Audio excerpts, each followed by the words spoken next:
Bonjour et bienvenue sur Isobourse. Vendredi 1er octobre 2021, l'indice CAC 40 a terminé la semaine sur une baisse hebdomadaire de 1,82% à 6517 points, portant son gain à 17,41% depuis le début d'année 2021. En consolidation depuis plusieurs semaines, les marchés américains et français ont une nouvelle fois été très volatiles cette semaine.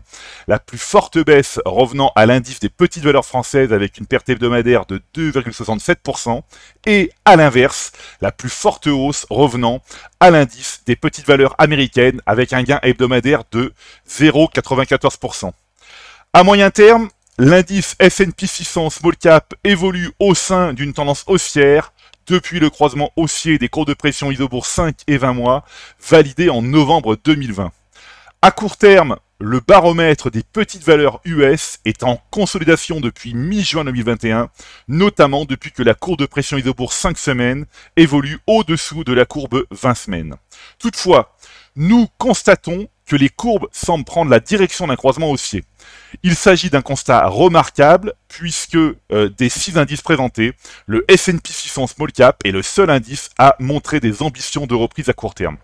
Il faut rappeler qu'en général, lors des phases de reprise, les petites capitalisations sont les premières à se retourner à la hausse, mais encore une fois, pas d'anticipation, seul le croisement haussier des deux courbes marquera le début de la reprise court terme.